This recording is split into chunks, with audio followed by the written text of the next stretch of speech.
En octobre, qui n'a pas d'agulot doit en trouver un bientôt. Ça, c'est ce que vous trouvez sur la maison d'édition Agulot. C'est ce qu'elle nous envoie comme newsletter. Et ça, c'est pour octobre. En octobre, pareil, Bratislava 68, été brûlant de William Klimacek, traduit du slovaque. Mi-octobre, deux auteurs d'Agulot étaient au festival Toulouse Polar du Sud. Et on parlera principalement de Valerio Varesi, un auteur italien dont 3 romans sont sortis chez Agulot et qui sont aussi maintenant pour certains trouvables en collection de poche.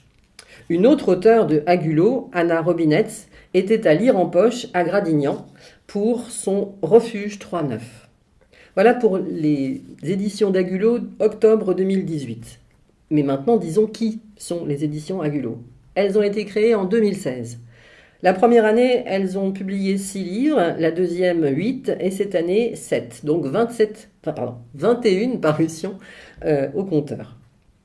Une petite maison mais qui va vite avec de belles maquettes. Ils sont beaux à regarder, ils sont intéressants à voir et habituellement ils sont plutôt partis vers les étrangers. C'est la première fois en septembre 2018 qu'ils prennent un auteur français, c'est Frédéric Paulin.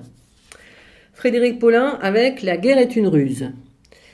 La guerre est une ruse, c'est son 10e livre peut-être un peu moins, mais de toute façon, Frédéric Paulin jusqu'à présent a surtout été dans des petites maisons d'édition, des maisons d'édition qui étaient le plus souvent en Bretagne, autour de Rennes. Frédéric Paulin, il est né en 1972 et il a un doctorat de droit, mais il écrit depuis 2009.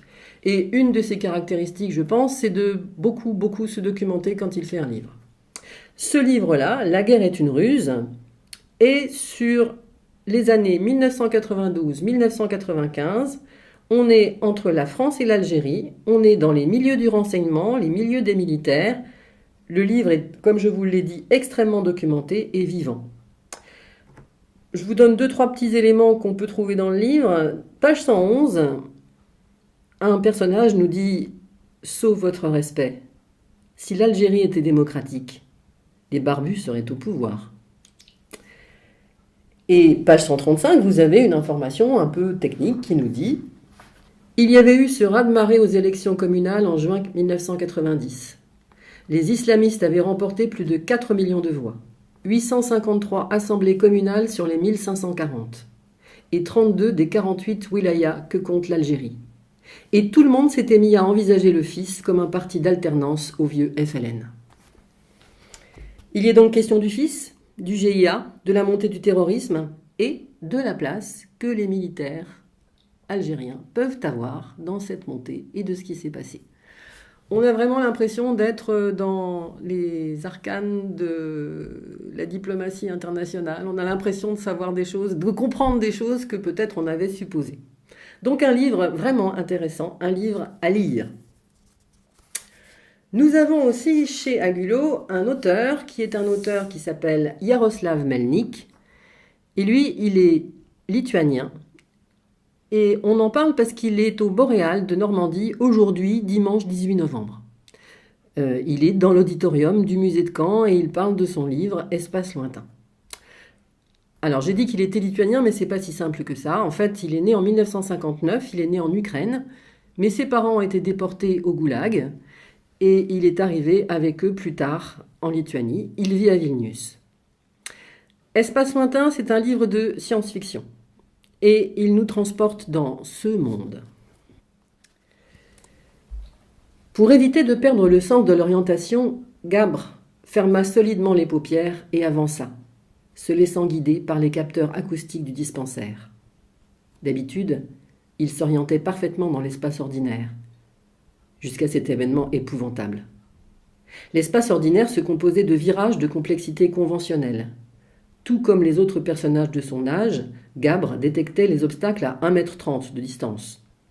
Autrefois, dans son collège de 6e catégorie, il avait participé à une compétition et avait déjoué un piège qui se trouvait à 2,5 m de lui. C'était loin d'être le record du monde, celui-ci s'élevait à 17,33 m. Mais Gabre était fier de son résultat. À 50 cm, il était capable de déterminer la forme globale d'un objet. tandis qu'à 20 centimètres, il pouvait même en identifier la matière. Ses compétences faisaient partie du programme obligatoire de son collège de 6e catégorie et Gabre avait été un élève prometteur. Ce jour-là, il progressait le long d'un couloir étroit, tournant à gauche, puis à droite, piloté par les capteurs acoustiques qui l'orientaient, agissant sur son corps à chaque sinuosité du chemin. Le dispensaire du ministère du Contrôle était un bâtiment de complexité de niveau 16, en forme de labyrinthe. Comme tous les bâtiments dont la complexité était plus élevée que de coutume, il était doté de capteurs acoustiques de type Obre. Gabre marchait lentement, suivant l'enchaînement de signaux qui le conduisaient selon l'itinéraire programmé par le poste de contrôle, droit vers le service de diagnostic psychiatrique. Il n'avait pas besoin de tendre l'ouïe pour déceler les objets sur son chemin.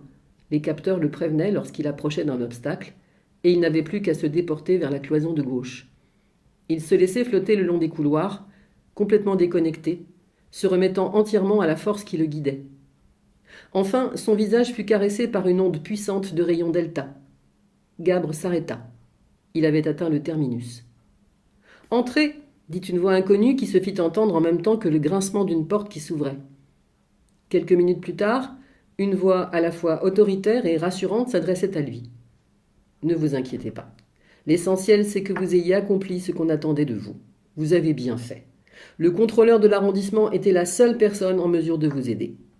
Maintenant, vous êtes entre de bonnes mains, vous n'avez plus aucune raison de vous tracasser. » Gabre restait assis, les mains posées sur ses genoux, la tête baissée. « Que dois-je faire maintenant ? » « Votre pathologie est rare mais connue dans le monde médical. L'essentiel, c'est de suivre les indications données par le ministère du Contrôle. Surtout, n'en parlez à personne. Sinon, vous savez vous-même ce qui vous attend. Il existe des pathologies dont on ne parle pas. Le monde de ceux qui ne peuvent qu'entendre. La pathologie de Gabre est qu'il s'est mis à voir. Voilà donc 2 exemples des livres d'Agulo, tous différents, à suivre absolument. Au revoir.